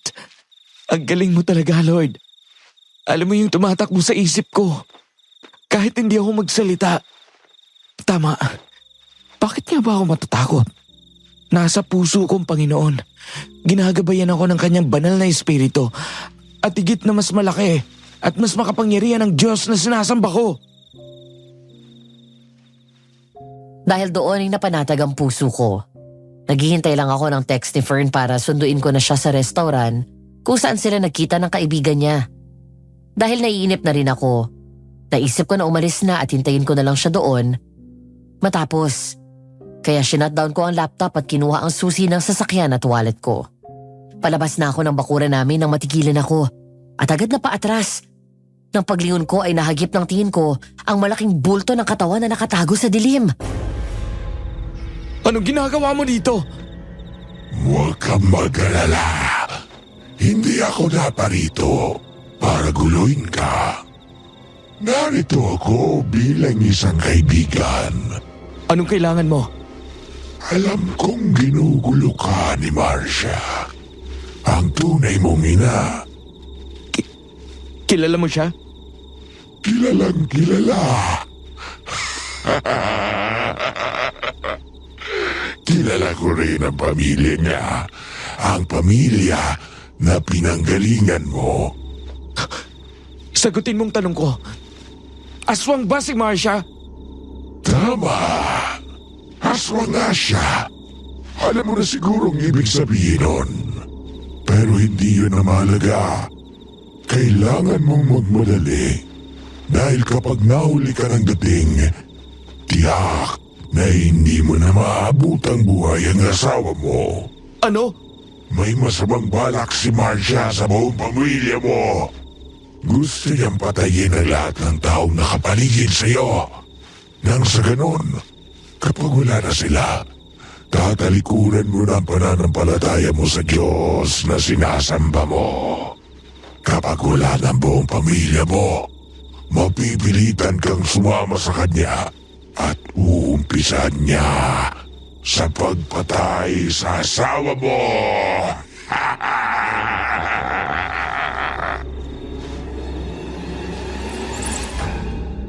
Nang marinig ko yon, ay nagmamadali akong bumalik sa loob ng bahay. Agad kong kinuha ang isang mahabang military knife na kasama sa koleksyon ko. Pagkatapos binuhos ko sa maliit na mailman's bag ko ang isang garapon ng asin. Nagmamadali akong lumabas at nang sumakay ako ng kotse, doon ko napansin na wala na doon ang lalaking aswang na kumausap sa akin. Hello? Fern? Pupunta na ako dyan. Baby! May aswang na sumusunod sa akin! Babae! Papunta na ako dyan, babe. Nasaan ka? Nandito ako sa abandonadong building! Ah! Fern! Mag-iingat ka! Malapit na ako dyan! Baby! Oh Lord, please! Huwag mo pang pabayaan ang asawa ko! Inapakan ko ng husto ang accelerator at halos pali pa rin ang kotse. Nang makarating ako sa restaurant kung saan ko siya dapat sunduin, pinarada ko sa tapat ng kotse. Saka tumakbo at hinanap sa paligid ang tinutukoy nitong abandonadong building. Lakad, takbo, hanap. Paulit-ulit at inikot ko ang paligid. Hanggang sa huminto ako nang makita ang pamilyar na bag na nasa gilid ng kalsada. Ang bag ng asawa ko. Hindi ako maaaring magkamali dahil ako ang nagregalo sa kanya nito. Dali akong lumingon sa paligid at sa wakas, nakita ko na rin ang abandonadong building na tinutukoy niya. Tumakbo ako ng mabilis at pumasok sa loob. Fern! James! Nasaan ka? Nandito ako sa taas! Nagmadali akong tumakbo sa taas, sa ikalawang palapag. Nang makarating ako doon, bigla akong pumreno ng takbo nang makita ang aswang sa harap ng asawa ko na nakasiksik sa sulok. Nang biglang lumingon sa akin ang aswang, natigilan ako nang makita ang mukha niya. Siya ang aswang na nasa panaginip ko. Lumayo ka sa asawa ko! Huwag kang makialam dito! Asawa ko yan! Hindi siya nararapat para sa'yo! Hindi ko siya gusto para sa'yo! Nanginig ako sa galit at dumukot ng asin sa loob ng bag ko. Pagkatapos ay binato ko yon sa aswang. Umago sa mga luha ko kasabay ng pag-ahon ng matinding galit sa dibdib ko. Ngayon, malinaw na sa akin ang lahat. Ang panaginip ko, ang mga sinasabi ni Marcia sa akin noon, at ang sinabi ng aswang kanina. Ang pamilyang pinanggalingan ko ay mga aswang at ang dugong dumadali sa akin ay dugo ng aswang. Tama na! Masakit, anak! Tama na! Hindi mo ako anak! Hindi ako aswang na gaya mo! Habang walang tigil ko siyang binabato ng asin, ay sumisigaw ito sa sakit at lumalayo kay Fern. Hanggang sa tuluyan na siyang nakalayo. Doon pa lang ako nakalapit sa asawa ko.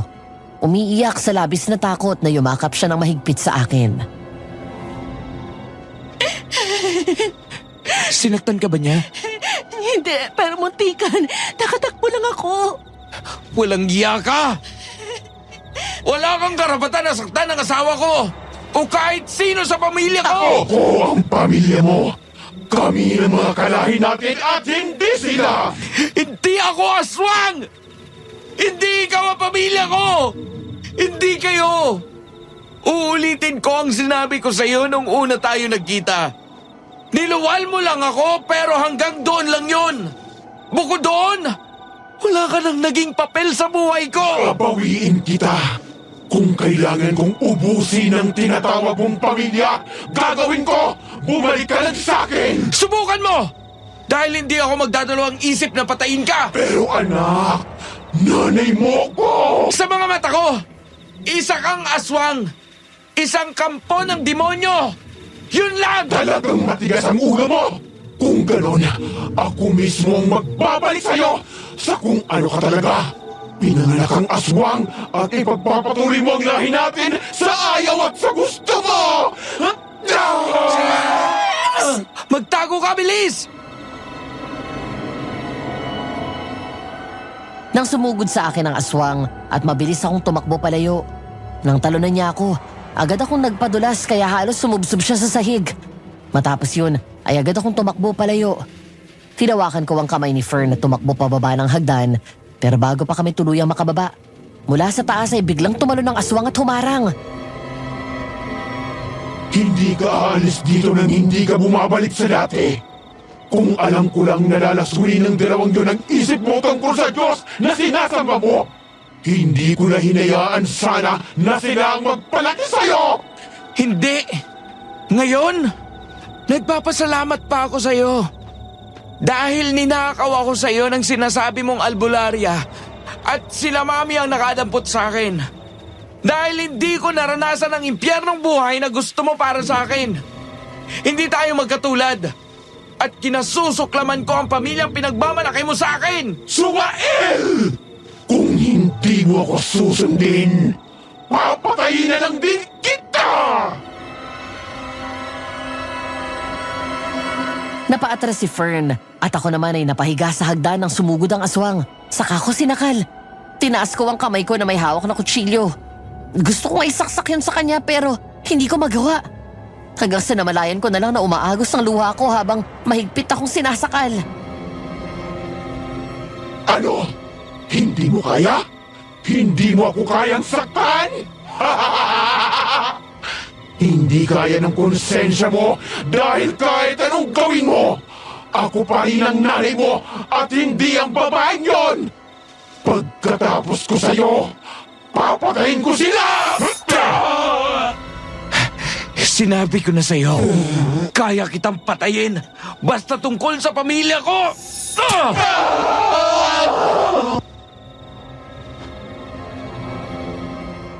Sinaksak ko ng isang beses ang aswang sa tagiliran. Biglang nagdilim ang paningin ko matapos marinig ang ikalawang pagbabanta niya sa pagpatay sa pamilya ko. Namalayan ko na lang na parang may sariling buhay ang kamay ko at tinarak sa katawan niya ang patalim. Kahit hindi ako naging aswang gaya nila, marahil ay nananalitay pa rin sa aking dugo ang bagsik ng aswang. Dahil ng mga sandaling yon, wala akong naramdaman na awa sa kanya. Sinundan pa yon ng pagbato ni Fern ng asin. Mabilis na tumakas ang aswang at panay ang lingon sa akin habang tumatakbo palayo at tuluyang pumasok sa masukal na gubat.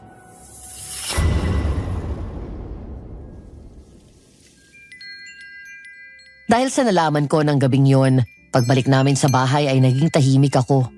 Kung anong tanong ni Fern, ayun lang sasagutin ko. Malalim na ang gabi. Pasado 12:00 na. Nakahiga na ang asawa ko at nakatulog na rin. Habang ako ay nakaupo sa gilid ng kama at kaharap ang salamin, tinubad ko ang t-shirt ko at tinitigan ang sarili ko. Normal na tao pa rin ang itsura ko at walang bahid ng kaliskis ng ahas. Wala akong pangil at mahabang kuko. Ang mga mata ko ay mata ng isang normal na tao. Hanggang sa mga sandaling yon ay hindi pa rin ako makapaniwala sa mga nalaman ko. Parang hindi totoo at parang palabas lang sa isang pelikula. Hanggang sa bahagya akong napalingon nang gumalaw si Fern at magising. Babe, bakit hindi ka pa natutulog? Hindi pa ako inaantok. Bumangon si Fern at mula sa likod ay yumakap siya sa leeg ko. Kahit wala siyang sinabi, ramdam ko ang kanyang pakikisimpatya sa mga gulong nararanasan ko. Huminga siya ng malalim at hinalikan ako sa sentido. Babe, sa tingin mo, ay magbabago sa atin? Ngayong alam na natin ang totoo. Galing ako sa pamilya ng mga aswang. Aswang ang totoong nanay ko. At tiyak na yung lalaking aswang na sumugod sa atin ay baka kamag-anak ko rin.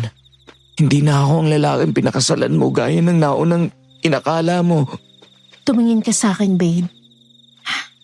Hindi yun ang nakikita ko. Dahil ang nakikita ko ngayon ay ang matapang na asawa ko at handa ko ipagtanggol sa lahat ng oras. Isang matapang na alagad ng Diyos. Isang mapagmahal na anak. Yun ka. At kahit kailan hindi magbabagong tingin ko sa'yo. Naniniwala ako na hindi ka magiging aswang. Hindi ka magiging katulad nila. Alam mo kung bakit? Dahil isinuko mo ng buhay mo sa Panginoon. Kung ano ka man nun, wala na yun. Inalis niya na ang lahat ng bakas ng dating pagkatao mo. Dahil si Jesus nang nasa puso mo. Pero aaminin ko, natatakot ako. Diba? Sabi niya sa 2 Corinthians chapter 5 verse 17, Therefore, if anyone is in Christ, the new creation has come. The old has gone, the new is here. Pinago ka na ng Diyos. Hindi na ikaw ang inakala niya na sanggol na ipinanganak niya. Kanina ko pa tinatanong ang Panginoon, bakit ako? Bakit sa akin nangyayari to? Ang dami namang pamilya dyan. Bakit doon pa sa mga kampo ng kadiliman? Natatakot akong hawakan ka ngayon. Paano kung maging gaya ka sa akin? Paano kung yung magiging anak natin ay magaya sa kanila? Maniwala ka sa akin. Hindi na mangyayari ang lahat ng kinatatakutan mo. Ikaw na rin ang palagi nagsasabi, di ba? Wala siyang hinayaang mangyari sa buhay natin na alam niya na hindi mo kakayanin. Siguro, eto na ang tamang oras para malaman mo kung ano talagang identity mo. Para mabuo ka. Para mas makilala mo pang Diyos. Itong mga nangyayari sa'yo, ang aswang. Gusto niyang makita kung gaano siya makapangyarihan. And your life is a beautiful story, babe. Isang sanggol na mula sa pamilya ng mga aswang, nakakilala sa Diyos at nakaligtas sa sumpa. Hindi ka pumapatay. Sa halip, tumutulong ka para magbahagi ng salita ng Diyos at bigyan ng mga tao ng ikalawang pagkakataon para mabuhay ng may pananampalataya. Ano na lang ang gagawin ko kung wala ka? Maraming salamat, babe. Salamat at tinanggap mo ako. Kapag ganitong nangihina ako, ikaw ang pinagkukunan ko ng lakas. Kasi mahal kita. At ang 2 taong pinagbuklod ng Panginoon, kailan may hindi maaring paghiwalayin ng kahit sino, kahit pang mga demonyo at aswang. Kung nabibigatan ka sa lahat ng nalaman mo at mga nangyayari sa iyo, leave it all to the hands of God. Iyan mo siyang umayos ng lahat, babe. Now, This is no longer your battle but his. I love you so much, Fern. I love you more, James. Hinawakan ko ang pisngi niya at maalab at mapusok na hinalikan ng asawa ko. Hindi naghiwalay ang mga labi. At hiniga ko siya sa kama. At nang gabing yun ay inangkin ko siya. Paulit-ulit kong pinaramdam sa asawa ko ang labis na pagmamahal ko sa kanya. Tama si Fern. Ngayon ay laban na ito ng Diyos sa mga kampo ng kadiliman at hindi ako papayag na gamitin nila ako para maghasik ng kasamaan sa mundo. Kinabukasan, pinatawag kami ni Mommy kaya agad kaming lumipat sa bahay nila. Pagdating doon ay nadatnan namin ang isang matandang babae. Puti na halos ang buhok niya at nakapusod. Nang makita niya ako ay naluluha ang mga mata nang umiti siya. Nang tumayo siya at lumapit sa akin, tumingin ako kay Mommy nang hawakan ng matanda ang pisngi ko. Hindi ako makapaniwala. Ikaw ang anak ni Marcia. Maraming salamat sa Diyos at dinidig niya ang panalangin ko. Nakaligtas ka mula sa kapahamakan at hindi ka naging ganap na aswang. Bakit niyo po ako kilala? Ako ang lola mo, Apo. Anak ko ang tatay mo na nakapunti sa nanay mo. At isa siyang normal na tao. Totoo po? Ako ang kumuha sa iyo mula kay Marcia. Inaamin ko, ninakaw kita mula sa kanya. Ako rin ang nagpulupot ng buntot pagi sa iyo nung sanggol ka pa lang para hindi ka malapitan ng aswang at makuha. Itong buntot pagi na yon, anak. Noong nakita ka namin sa kakahuyan, nakapulupot ito sa bewang mo. Tapos sa puno ay may malaking ahas na nakatingin sa'yo. Hindi yon basta ahas kung hindi aswang. Si Marcia ang aswang na yon. Mula sila sa lahi ng aswang na ang tawag ay si Buklaw. Mga aswang na kaya magpalit anyo bilang ahas. Nilinlang ni Marcia ang anak ko. Pinaibig niya hanggang sa magdalang tao siya. Doon niya pinatay ang anak ko. Gusto niyang magkaroon ng anak para may magmana ng kanyang lahi bilang aswang.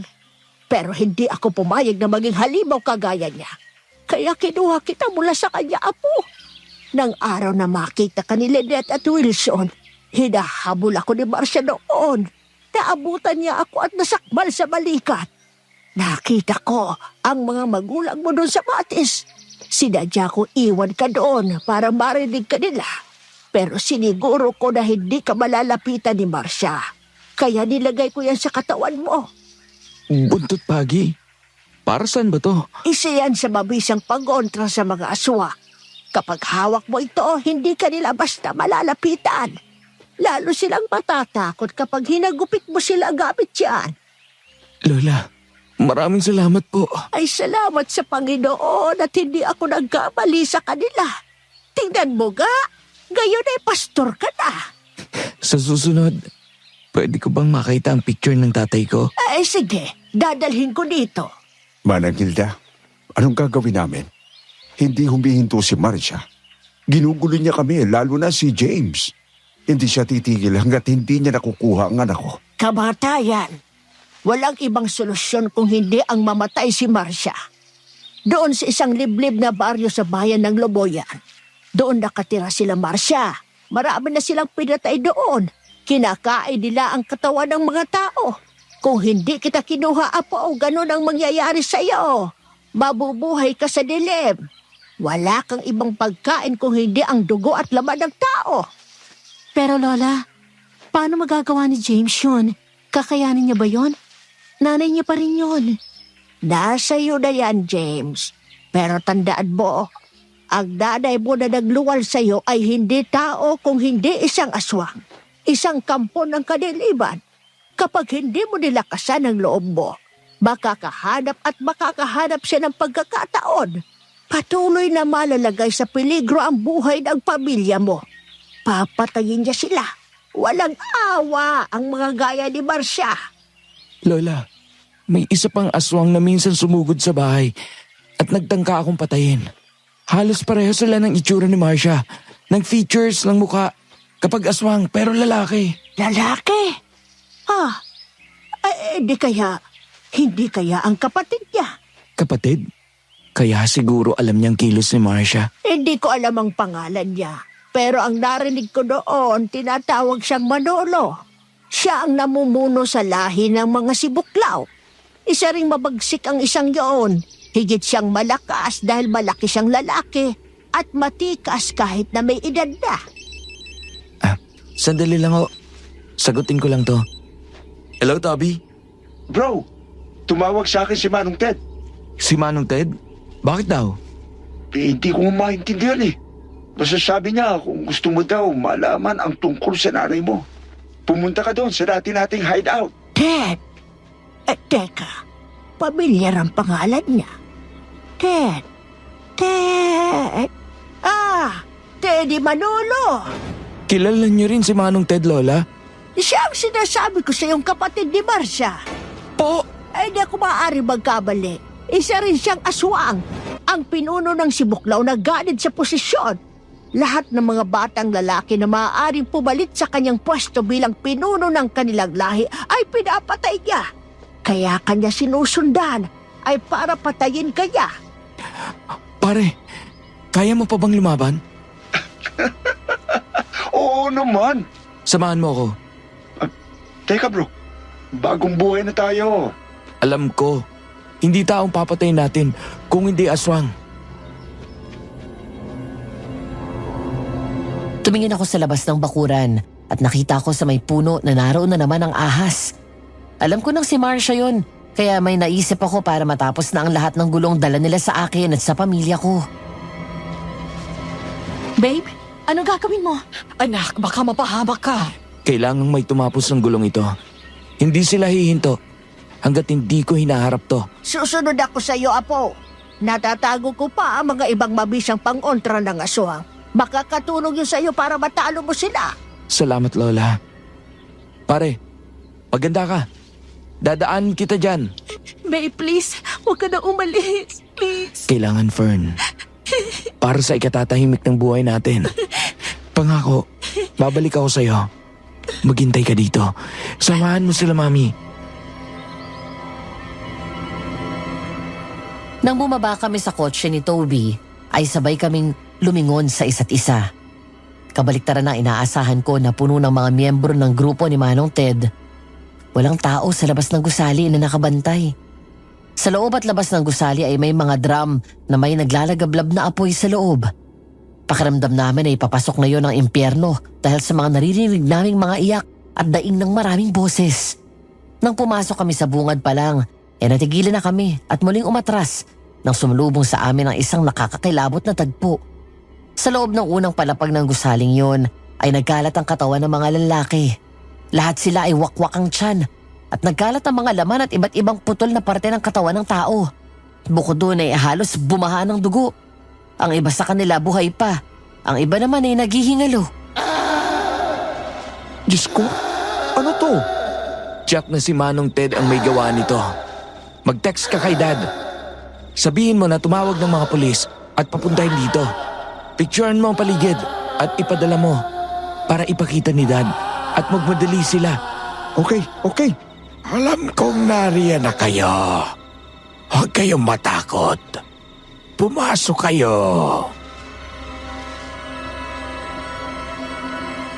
Nagkatinginan kaming dalawa ni Toby. Pumasok kaming dalawa at bago kami umakyat ng hagdan ay nagawa na niyang sinabi ko. Sa bawat hakbang namin ay kumakabog ng malakas ang dibdib namin. Ngunit nananatili kaming alerto. Nung panahon na kabilang pa kami sa miyembro ng gang, kami ni Toby ang nangunguna sa pakikipaglaban. Na mga sandaling yon, isa lang ang dasal ko sa Panginoon. Bukod sa gabayan niya kami, ang ipahiram muli sa amin ang dating lakas, liksi at abilidad namin sa pakikipaglaban.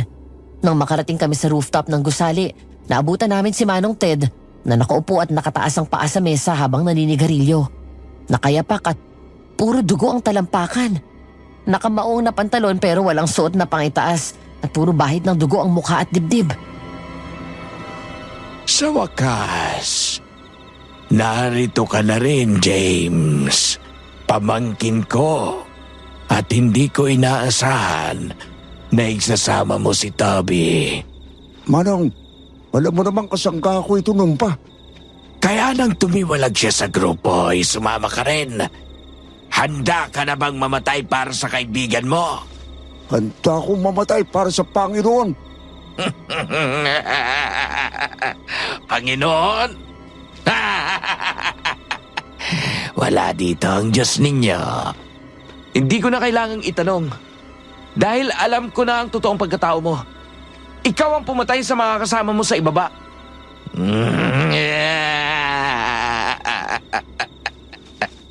Hindi naman ito ang unang beses na ginawa ko yan, James. Sa tuwing ganito, kabilugan ng buwan at may eclipse. Mas doble ang nararamdaman kong gutom. Tingnan mo. Malapit nang matakpan ng araw ang buwan. Tumingala kami. Tama. Lagpas kalahati na ang natatakpan ng araw sa buwan. Bumalik ang tingin ko kay Manong Ted habang nakahawak na kami ni Toby sa holster ng pinaglalagyan namin ng patalim. Sabihin mong totoong pakay mo sa akin. Dahil alam ko na ang lahat tungkol sa nanay ko. Pinapunta kita dito para gawin ang dapat ay matagal ko nang ginawa. Ang patayin kita. Umatras kaming dalawa ni Toby nang unti-unti na siyang nagpalit ng anyo at nagiging aswang. Natulala siya at nakita ang mga takot sa mga mata ng kaibigan ko. Kaya agad ko siyang tinapik sa likod at tinignan lang diretsyo sa mga mata. Pare, focus. Huwag kang magpapasindak sa kanya.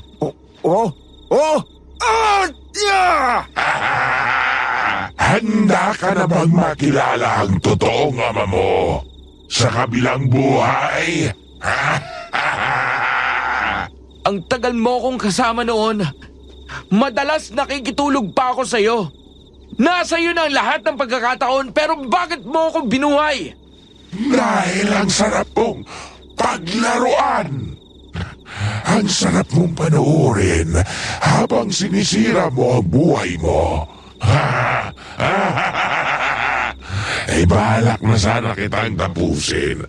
Pero bigla kang kinuha ng mga pakialamera mong mga magulang. Mula noon, ay hindi ko na nakuwang lumapit sa'yo. Di matagal ka na sanang patay. Bakit? Hindi ka makalapit? Dahil alam mo kung sino nagpuprotekta sa akin. Takot ka sa Diyos. Dahil alam mo kung gaano kalakas ang kapangyarihan niya. Wala akong pakialam sa Diyos mo. Mas mahalaga sa akin na mawala ka sa landas ko dahil walang pwede maging pinuno ng lahi ng mga sibuklaw kung hindi ako. Kaya lahat ng lalaki sa pamilyang ito ay pinapatay ko. Pues, sa'yo na ang posisyon na yan. Kung gusto mo. Dahil wala akong interes. Hindi tayo magkatulad. Hindi ako aswang gaya mo. Hanggang kailan mo lolokohin ang sarili mo? Hanggat nabubuhay ka? Nananalaytay sa dugo mo ang dugo ng isang aswang. At hanggang humihinga ka, mananatili kang isang malaking banta sa akin. Toby, mag-iingat ka! Ilag! Tumakbo kami ni Toby nang sumugod ang aswang. Halos sabay kaming nag-slide ni Toby sa semento. Sabay bunot ng patalim at sinaksak namin sa likod. Pagkatapos ay tumakbo kami palayo kaya nagkapalit kaming dalawa ng pwesto. Kitang-kita namin ang galit ni Manong Ted. Doon ko lang nakita na mabagal na ito. Hindi gaya noon na maliksi kumilos. Palibhasa ay matanda na rin.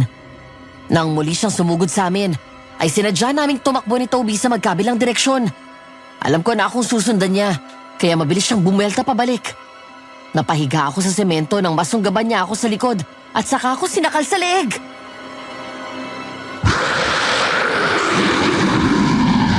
Papatayin kita!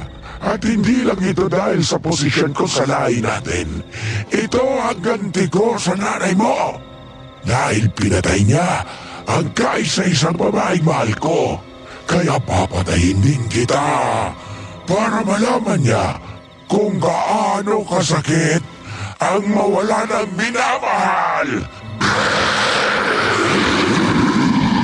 Nabitawan ako ng aswang matapos ko siyang saksakin ng sunod-sunod sa tagiliran. At si Toby naman ang sumaksak sa kanyang likod ng ilang beses. Pagkatapos ay hinila ko ang buntot paagi na nakapulupot sa bewang ko. Eksaktong paglayo ni Toby, isang hagupit ko nito sa aswang. Malakas na sumigaw si Manong Ted. Tama na! Ngayon, naiintindihan ko na kung bakit mo ako sinusulsulan noon na gumawa ng masama. Demonyo ka nga. Tama sila, Mami. Wala kang mabuting dinala sa buhay ko kung hindi ka pahamakan. Hindi ko kasalanan kung tanga ka at madaling maniwala. Siguro tama ka. Ang malaking pagkakasala ko, tinuring kitang parang ikalawang ama ko. Hindi nyo ko kaya. Hindi nyo ko kayang patayin. Anong nangyayari? Bakit nanghihina ako? Bakit hindi ako Makagalaw! Dahil ang patalim nila ay binabad ko sa langis na may dinikdik na saganang makabuhay, bawang at asin. Bago pa ako tumalikod sa pagiging albularyo ko, ay naorasyonan ko na ito. Kaya ang bisa nito ay pinagtibay ng panahon. At dahil sa natamo mong sugat na sumakto sa araw ng eklipse, unti-unti kang manghihina at hindi nagagaling pa ang mga sugat mo hanggang sa mamatay ka. Hindi! Hindi pwede ito! Hindi! Ngayon wala nang banta sa buhay mo. Maaari ka nang mamuno sa lahi natin, anak! Nang bumagsak sa semento si Manong Ted, bigla kaming lumingon nang dumating si Marcia. Nanlaki ang mga mata ko nang makita kong kasama niya si Mommy at Fern.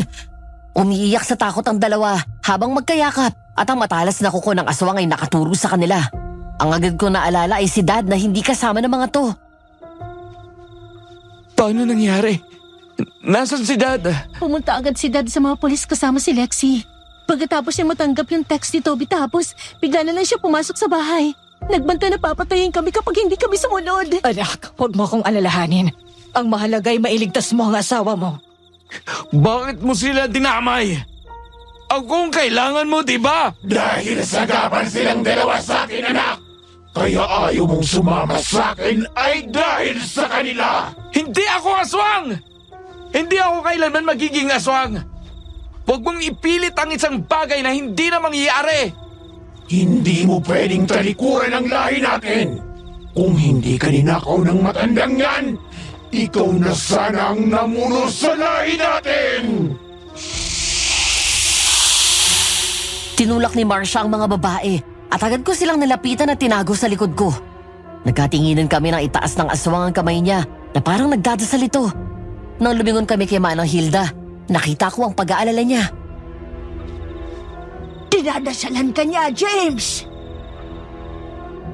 Kasunod nito ay bigla akong napahawak sa dibdib ko nang maramdaman ko na may kumirot doon. Hanggang sa nahirapan akong makahinga.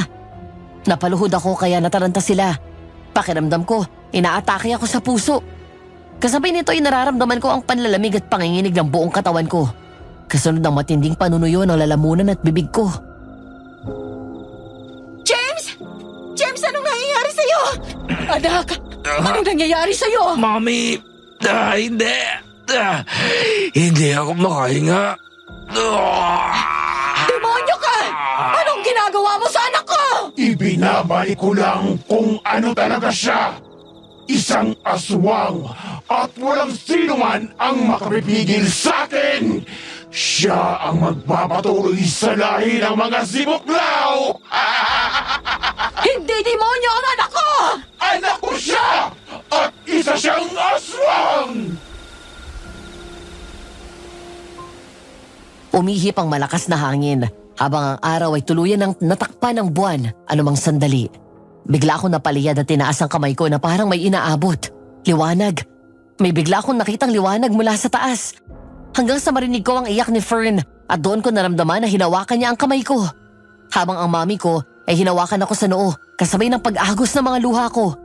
Sinubukan siyang sugurin ni Toby pero tinabig niya ito at humagi sa di kalayuan. Si Lola Hilda naman ay sinabuyan siya ng langis mula sa bote na hawak nito. Ngunit kahit anong sigaw ni Marcia ay hindi ito nagpatinag at pinagpatuloy ang pagdadasal. Lubayan mo ang apo ko! Ah! Apo, makinig kang mabuti. Dahil sa dasal na ginagawa niya, binubuhay niyang dugo ng aswang sa katawan mo. Labanan mo, Apo! Labanan mo! Magdasal ka! Ikaw lang ang tanging makakakontra sa dasal niya! Anak, naalala mo pa ba yung dasal na tinuro ko sa'yo noong bata ka pa? Si Jesus ang aking buhay. Si Jesus ang aking gabay. Siya ang aking Panginoon, ngayon at kailanman. Lord, save me! Ayaw ko maging aswang. Ikaw lang ang nag-iisang Diyos na sasambahin ko. Iligtas niyo po ako! James, baby! Lumaban ka! Kung ano ka man noon, tinapon mo na yan nung tinanggap mo si Jesus sa buhay mo. Kasama na doon ang sumpa ng pagiging asawa sa pagkatao mo. Ang katawan mo pati ang kaluluwa mo, templo na ngayon ng Panginoon. Pare! Laban! Lumabang ka! Ayoko na! Anak, makinig ka sa akin. Makinig ka kay Mami. Sabayan mo ako kahit sa isip mo lang. Si Jesus ang aking buhay. Si Jesus ang aking gabay. Siya ang aking Panginoon. Ngayon at kailanman. Hindi, anak! Ako ang pakinggan mo! Ako ang totoo mong nanay! Huwag kang makikinig sa kanya! Kay Lucifer ka sumamba! Si Jesus ang aking buhay. Si Jesus ang aking gabay. Siya ang aking Panginoon. Ngayon at magpakailanman. Si Jesus ang aking buhay. Si Jesus ang aking gabay. Siya ang aking Panginoon. Ngayon at magpakailanman. Bitawan mo ako! Papi!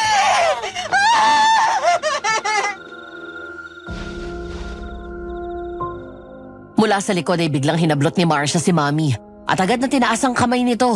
Akma siyang sasaksakin. Pero mula sa likod ay biglang tumayo si Manong Ted at sinaksak si Marcia gamit ang kuko nito at diniin pa yun ng husto.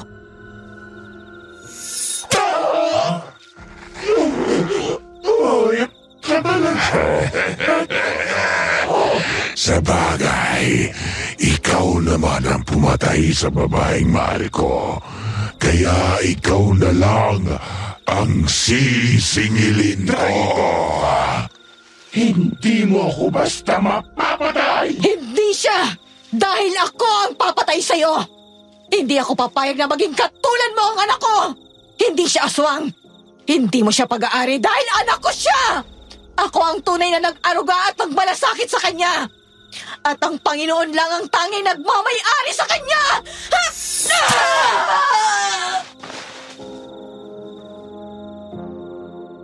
Nagulat kami sa ginawa ni Mami. Gamit ang patalim na nabitawan ko, sinaksak niya sa puso si Marcia. Sa muling paghihiwalay ng buwan at araw ay unti-unti na rin akong bumalik sa dati. Tinulungan ako ni Fern at Toby na bumangon hanggang sa nagulat na lang kami sa sunod na ginawa ni Manong Ted. Bigla nitong sinakal si Marcia mula sa likod at humakbang paatras. Dahil nasa gilid sila, nahulog ang magkapatid na aswang mula doon sa rooftop ng gusali.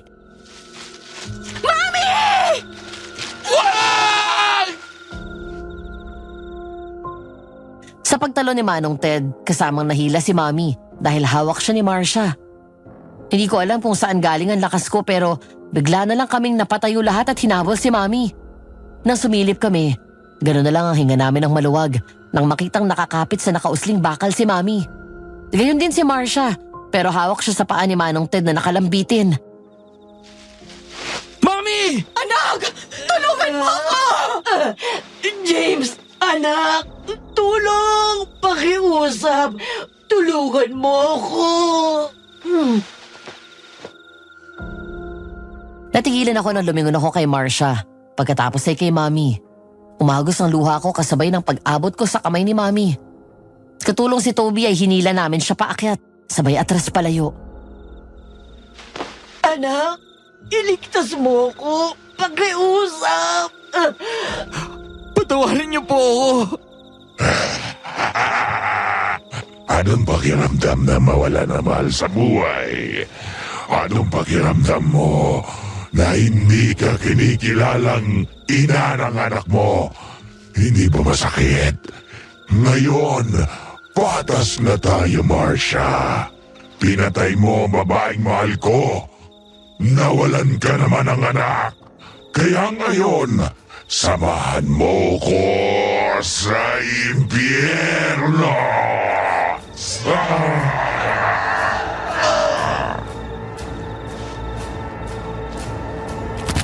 Nang bumagsak ang dalawang aswang, tumama sila sa dalawang drum na may malaking apoy at natumba yun. Dahil doon ay tuluyang natupok ng apoy ang katawan nila. Samantala agad ko namang niyakap ang asawa ko at si Mami. Kasabay nito ay tuluyan na akong nakahinga ng maluwag. Baby! Thank God you're safe! Mami, okay ka lang? Oo, anak. Mami, Anak. salamat po. Niligtas mo ulit ang buhay ko sa pangalawang pagkakataon. Siyempre, anak kita eh. Wala akong hindi kayang gawin para sa inyong mga anak ko. Baby, salamat. Dahil sa panahon na pakiramdam ko, napanghihinaan ako ng loob. Ikaw ang laging nagpapaalala sa akin ng mga bagay na nakakalimutan ko. I love you. I love you, baby. Bro, thank you. Ikaw pa? Best friend tayo eh. Nandyan sila, Dad. Halika na. Baba na tayo. Nasaktan ako noong malaman ko na hindi ako tunay na anak ng kinagisnan kong mga magulang. Pero hindi ko alam na nang mapunta ako sa kanila, yun ang nagligtas sa buhay ko. Dahil doon ay nailayo ako ni Mommy at Daddy sa buhay na puno ng kasamaan. Isang buhay na masalimuot at puno ng kadiliman. Di ko ma-imagine na isa akong aswang at pumapatay. And it's odd for me to say that, I know. Kung babalikan ang buhay na meron ako noong nagre-rebelde ako. Pero salamat doon dahil natuto akong lumaban. Nagamit ko yon para ipagtanggol ang sarili ko at ang pamilya ko laban sa aswang. Madam Venus, kung meron man akong natutunan sa mga nangyari sa akin, pinatunayan ng Panginoon sa akin kung gaano kalaki at kalawak ang sakop ng kanyang kapangyarihan. Dahil doon ay mas naging malalim pa ang pananampalataya ko. That event in my life made me realize that no forms of evil can withstand the greatness of God. That I belong to Jesus and not to anyone. My identity is in Christ and not to the devil. Because when He died for me on the cross and He said, "It is finished." Sana ay may natutunan kayo sa kwento ko at naway magsilbi itong inspirasyon, lalo na sa mga may pinagdadaanan na mabigat na problema. Lagi ninyong tatandaan, God listens and God answers. Sa inyo pong mga tagapakinig, may maibabahagi ba kayong karanasan sa buhay kung saan naramdaman niyo ang presensya ng Panginoon? Meron ba kayong favorite verse sa Bible na pinangahawakan niyo? I-comment niyo sa ibaba at huwag niyo na rin kalimutan mag-like, share at i-follow ang channel na ito. Hanggang dito na lamang at maraming salamat sa inyo and more power sa Aswang Diaries. Nagmamahal, James.